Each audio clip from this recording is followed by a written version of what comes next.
J'ai commencé l'année 2021 sous tension. J'étais crispé, à fleur de peau. Vers la fin du mois de janvier, à peine détendu mais convaincu à trouver une nouvelle allure, j'ai décidé de, pro- j'ai décidé de reprendre un rythme d'écriture. 1 000 mots par jour. Je les ai ignorés le premier mois.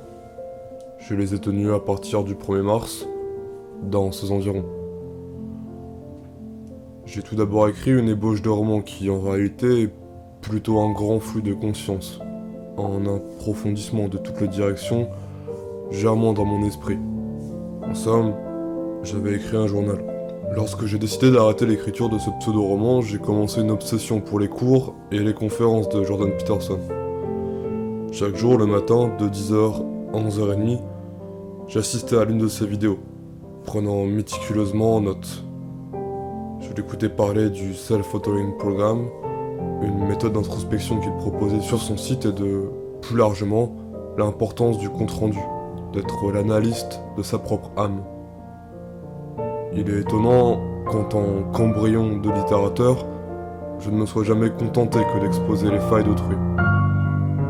J'ai toujours pensé au sentiment comme quelque chose propre à autrui, quelque chose ne pouvant exister dans mes mains. J'approfondissais le moindre geste se déroulant sous mes yeux. Le monde extérieur était perpétuellement scruté et, dans le même temps, j'oubliais mon propre monde. J'ai décidé d'écrire un journal, de rédiger chaque jour des notes avec l'honnêteté la plus totale. Tout du moins, je comptais m'y efforcer. Je prenais connaissance du livre rouge de Carl Jung, tout mon passé analysé, mon futur également, tout du moins ce que je pensais pouvoir percevoir du futur. Les événements de ma vie présente y passaient également, sauf l'un des plus gros qui, par son importance, a échappé à cette analyse. Ou, plus précisément, je l'ai laissé fuir dans la nature. Je l'ai laissé s'évanouir dans mon inconscient. Après 2 mois, j'ai senti une routine, un brassage inutile. Écrire un journal semblait bien moins efficace que le travail de fiction.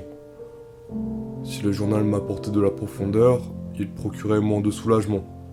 Je ne ressentais pas cette immersion dans l'instant qui donne le flot de la création. Qu'est-ce que m'a procuré le fait de tenir un journal?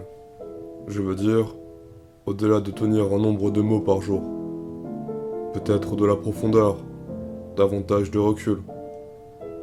À vrai dire, j'ai toujours vécu avec un certain retrait vis-à-vis des choses et, dorénavant plus qu'avant, je peux me sentir comme absent de ma réalité, trop attentif aux détails et à leur ombre.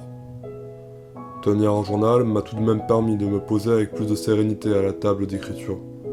J'avais, avant de palper le clavier, toujours un événement à compter. Ce détail écrit, il se déployait aisément, comme un millefeuille. Tenir un journal donne la possibilité d'approfondir l'arrière-plan, donne l'occasion d'établir des liens invisibles que l'instant d'une action, qu'elle soit réelle ou fictive, ne permet pas d'étudier. Le romancier, un minimum tenu à ses spectateurs, ne peut que rarement s'effacer devant un abyssal déploiement de broussailles. Certains l'ont fait, l'ont même très bien fait, j'admire ces certains et me plais moi-même à le faire dans mon journal. Le romancier peut présenter les mêmes conclusions mais doit trouver un moyen détourné pour les exprimer de manière concise, esthétique, enthousiasmante. Et il me semble que dans le cadre de mon utilisation, le journal peut justifier la paranoïa, nature ou trait qui m'est trop souvent propre. Le journal, par son approfondissement, opère des liens et des motifs qui, comme je l'ai déjà dit, ne peuvent être conclus sur l'instant T.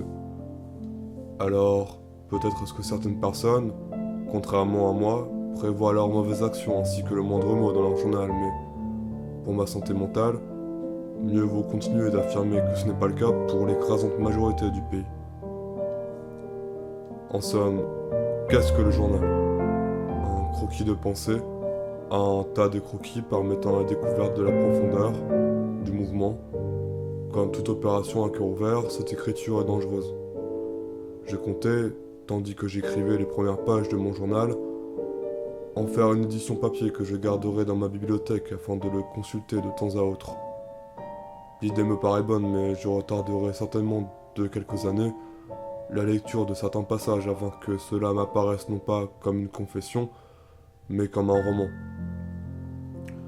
Je dois avouer que ma faiblesse, tout du moins mes faciles appréhensions, ne me permet pas de nommer réelle l'intégralité de mes mots.